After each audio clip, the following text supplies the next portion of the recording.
Me and my sister Mia both suffer from fertility issues. I made peace with it long ago, but Mia always wanted kids, so she and her husband kept trying. From in vitro fertilization to adoption, all of them resulted in a dead end. I recently found out that I was 2 months pregnant with twins. My partner Kyle and I were surprised but happy. I called up my sister and told her the news and said I was going to announce it to the family at a gathering at my house. I expected her to be angry, as she has been with other family members for getting pregnant, and told her it was okay if she couldn't come and felt it would be too much for her. Surprisingly, she said she was okay and therapy had helped and agreed to come. So, 3 days ago I hosted a family gathering at our place and announced it via watching pictures on a projection screen, the last photo being my ultrasound. Immediately all family members looked at me and they understood. All of them congratulated me and Kyle, including Mia and her husband. Mia kept really close to me throughout the gathering and asked to see the ultrasound multiple times, which me and Kyle brushed off to her being happy for me. At night Mia called me and said she had something important to say. She wanted to adopt one of the twins. I was appalled. I said I am not giving my twins up for adoption. She kept trying to encourage me to give in and said it would be the right thing to do since we were twins as well. I was getting pissed off and told her I couldn't even if I wanted to, since all adoption agencies had rejected her application and deemed her unfit to raise a child. She started crying, called me an idiot, and said I didn't deserve to be mother and wished the children not to be born to a mother like me. I hung up at that. Since then my mother and some paternal aunts who also suffer from the same fertility issues have been texting and messaging me, calling me inconsiderate and selfish. Kyle, my dad, and my maternal family are with me on this. My mother says since we didn't plan the baby it wouldn't hurt to give away one of the twins, especially when she would still be in the family. I have seen Mia break down during other relatives' pregnancy announcements and be hysterical. I genuinely thought she was okay with my pregnancy after her being in therapy, but apparently not. Still, I did say those things to her knowing it would hurt her. Some maternal aunt said it was probably a mood swing, but I don't know, am I the idiot? Not the idiot. I'm sorry, but the fact that she'd ask for one of your twins just proves she's not in a healthy mental state to raise children. No sane person asks that. Some people might say it was going too far to mention it, but until she acknowledges the level of crazy she's going to over her infertility and gets help for it, she will never reach a mental state fit enough for raising kids. I'd also seriously be questioning whether or not any family members who are siding with her get to have anything to do with your babies. They're just as insane. Is this real? This can't be real. They want you to give up one of your babies because she can't have any. Just because a baby is unexpected doesn't mean the baby is disposable. It's your child. Your sis is out of line, any of your other relatives are out of line if they are pressuring you too. Your mom says you are selfish. Would she have been okay giving up one of her babies? No. Just no. Stand your ground and cut off anyone trying to pressure you. You don't need that type of pressure. Not the idiot. I don't say it lightly. Your mom and those aunts and Mia are totally crazy. This is not a litter you're having. These are your children. You're not giving the spare ones around. How could they even consider it sane for 1 second? I would totally block every one of them, and if your sister is as delusional as she seems, I would go as far as move away if it's possible. I would be totally scared she tried to take one. Maybe I am paranoid, but she sounds like she reached the end of her rope and took a leap. Not the idiot. So I have a new roommate that has been friends with my other roommates for a while. Originally we had 3 people in the house, and now there are 4. I didn't want the new roommate, Sarah, fake name, to move in because of her mental health. I got outvoted though. The rest of the roommates have been friends with her since they were kids. Sarah has a hard time living in reality, not in the way of spacing out, but in the way, if one thing goes wrong, she has a mental breakdown. These breakdowns can be set up by the simplest thing, room, not the way she likes it, someone was mean to her, meet in the house. The rest of the roommates do everything to accommodate her to prevent and when she has these breakdowns. Well, she moved in and everyone is walking on eggshells. She has been here for 2 weeks and she has already broken every boundary I put in place. Don't go in my room, well she's broken that, don't move other people's things, she moved them because they made her stressed. Her friends indulge her and will do anything to calm her down. I came home to a game of don't touch the floor since she was having a breakdown and the roommates were trying to calm her down. She saw I was touching the floor and her meltdown became worse. The two roommates pulled me aside and want me to conform to how she does things to prevent it.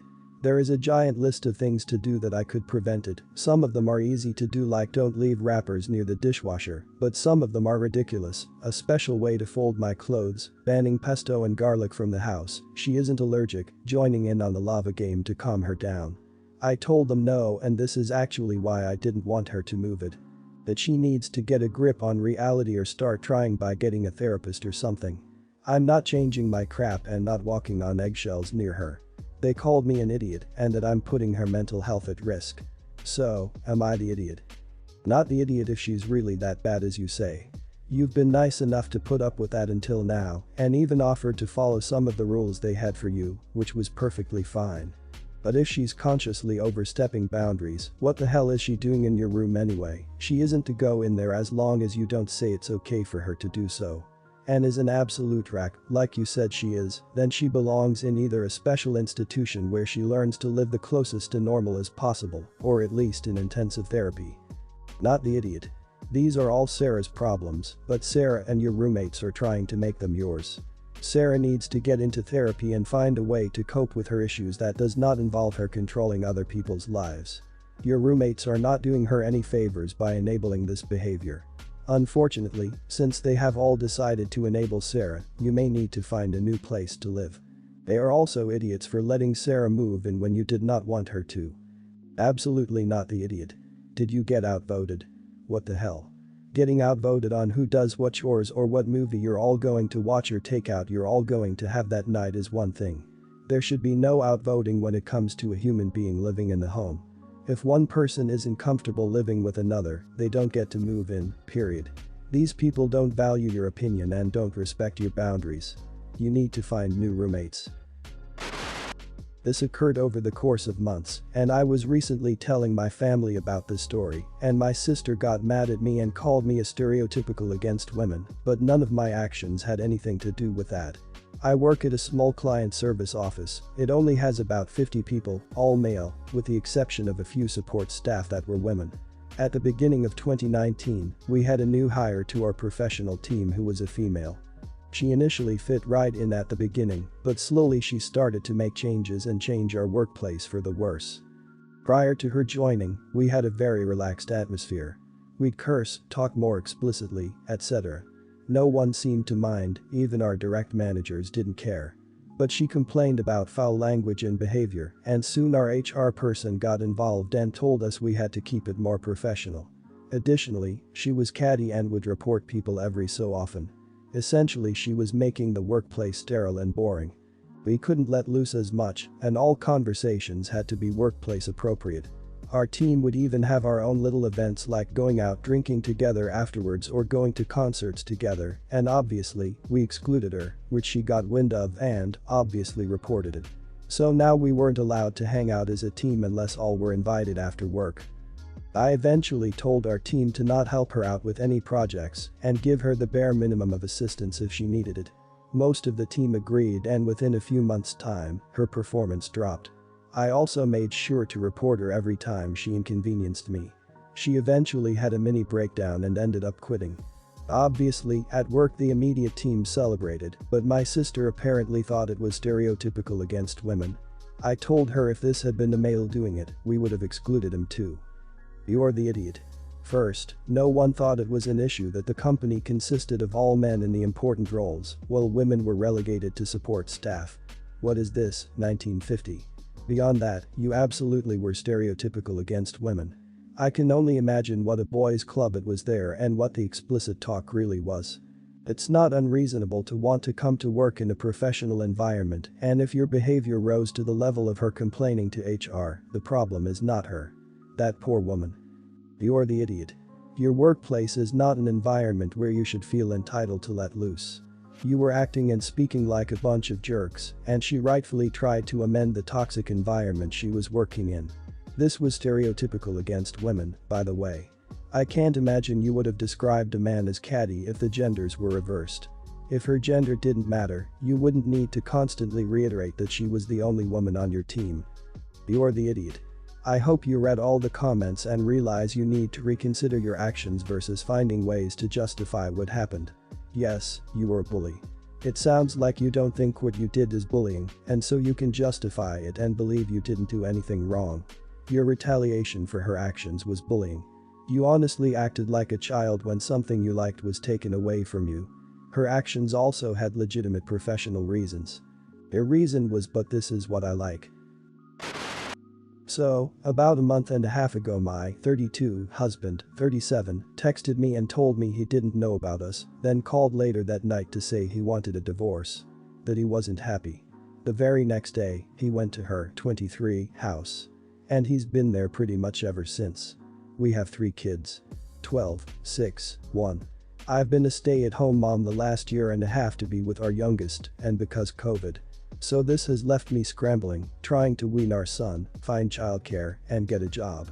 By myself. My ex is staying over an hour away with her.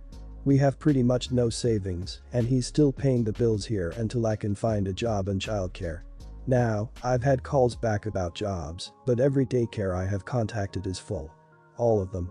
Not one accepting 1-year-olds. My ex is spending hundreds of dollars on this girl. He takes her out to eat, buys her things, they go to bars. Also, let me say, a month before he told me he was leaving us, we were looking at houses, planning a move. The kids and I were blindsided. We didn't fight a lot. He works the 3rd shift, so the most we argued about was that he didn't spend enough time with the kids. But we didn't have a bad marriage. I cooked, cleaned, took care of all childcare and household duties. I paid the bills. He worked and slept. Anyway, I've been telling him not to spend our money on her. I need to be able to afford to get my son into daycare if I'm going to get a job. But now all he says is that it's his money and I can get a job. Which I'm trying. And he's no help. I can't do anything without someone to watch my 1-year-old. But I've told him that it's our money until those papers are signed or until I can get a job. He's calling me a petty, jealous idiot, but I think he's the one being unreasonable. He practically abandoned our children. Only sees them because I lost it because our children are having breakdowns and don't understand why he doesn't want to be with us. And was irritated I put them in therapy. Anyway, am I the idiot for telling my ex that he can't spend our money on his new girlfriend until we're divorced or I have a job? Or am I just an entitled idiot? Depending on where you are, there's a reason he doesn't want you on benefits. I'm in the United States, and in some states, if a mother goes on assistance, the state sues the father for child support on her behalf. That means the state will monitor his payments. If he fails, they will garnish wages, cancel his driver's license, make him ineligible for lots of other licenses and benefits, and in extreme cases, incarceration. Go get your benefits that your hard work to earn. The correct pronoun is "are" in this case in reference to that money your soon-be divorcing is making. Not the idiot. Not the idiot, please print and keep all bank records and credit card statements you can get your hands on. My friend's husband did something similar. He was forced to reimburse all the excess spending he did when it was time to divvy up the marital property. Also, I would definitely hire an attorney, even if you have to take out a loan or credit card. You can often file for temporary relief, which will get you some financial assistance before the divorce is final. Your husband will probably be forced to pay child support and to help with daycare expenses. Not the idiot. And let me tell you about this one divorce decree I read. We live in a no-fault state, so affairs cannot be taken into account, but the wife provided documentation that her husband had spent hundreds of thousands on his girlfriend during the marriage. Which was marital property. So when the divorce was being finalized, they added back in what he spent on the girlfriend to the assets, divided it in half, and he got what he spent on his girlfriend and the wife got the property in cash. He also had to pay alimony and child support. Long backstory. I have 2 daughters, Anna, elder, and Carly, younger, who are a year apart. Carly and Anna were close when they were younger but drifted apart in their teenage years. I think she started resenting Carly because Carly always seemed to do well, academically and socially. Anna decided to take loans and go to a college she wasn't really a fan of. Carly got a full ride to Anna's dream college. Anna became very resentful after that. She was sure that Carly chose that college to rub it in Anna's face. I tried my best to accommodate them both. Anna refused to talk to Carly and didn't consent to any form of therapy. Carly refused to compromise as Anna kept being unreasonable. In the end, they both stopped talking to each other. Neither of them has ever asked me to choose between them. As long as I don't bring up the other or try to get them to reconcile, I have a good relationship with both of them. Now, Anna is a single mom with a 3-year-old kid, Alex, who is always in between jobs and in debt. Me and my now wife help out when we can. She receives a bit of child support, but I have to admit that she is struggling. Carly, on the other hand, lives comfortably, has an incredible job, and is living with her long-term boyfriend. Recently, Carly announced that her boyfriend proposes and that she wants to plan a wedding in 2022. She asked me to walk her down the aisle, and I may have cried a bit. However, Anna found out, and then she came over to my house and had a breakdown about how she always thought she would be the first to get married in the family, and she has always wanted me to give her away first. I tried to console her, but she ended up getting angry and told me that I should refuse to give away Carly or have a father-daughter dance with her at the wedding. At first, I refused, but she then threatened to cut off all contact between her or Alex and us. If Alex wasn't in the picture, I would have cut Anna off. As things stand, I need to consider Alex's well-being. Carly is staunchly child-free, and it is very possible that Alex is going to be my only grandchild. Without my help, Alex's life is just going to be much more harder, and I cannot abandon Alex with a good conscience. While I understood that Carly would be upset, Alex was a child and he is priority. I spoke to Carly, explained the situation. I told her that there was still time and I would figure out a way to get Anna to change her mind. If not, I still promised her that I would still be very involved with her wedding, except those two things. Carly just laughed and told me not to bother with her anymore and told me she wasn't going to invite me to her wedding. I definitely know that Anna is an idiot putting me in this position. But am I the idiot for expecting Carly to be more understanding? You're the idiot. Holy crap, are you the idiot? Your oldest child has been an abusive monster to your younger daughter for the better part of her life, and as you've described it here, you've been complicit in it. The fact that you would even remotely entertain Anna's insane demand, grandchild or no, shows how unsupportive you've been. If you want any hope of keeping Carly in your life, tell Anna she's being ridiculous, and you're not going to allow her to dictate the terms of your relationship with Carly. You're the idiot. You're not going to give Carly away because Anna thought she would be the first to get married in the family, and she has always wanted me to give her away first. That's selfish and illogical. The reason Anna is so difficult is because you've enabled her to be difficult and affirmed every bad attitude she's developed over the years. Of course, you're an idiot for expecting Carly to be more understanding. Carly understands the situation better than you do. You're the idiot. Good luck salvaging your relationship with Carly. Her laughing over your response makes me think you've been bending to Anna's demands frequently over the years and taking the easy out. You have your priorities all skewed. Your grandson is not your responsibility. He is Anna's. She manipulated you into taking care of him. The second you do anything she doesn't like, she'll cut you off. Be ready to do this for the rest of your life. She has you right where she wants you. Dance, puppet. Dance.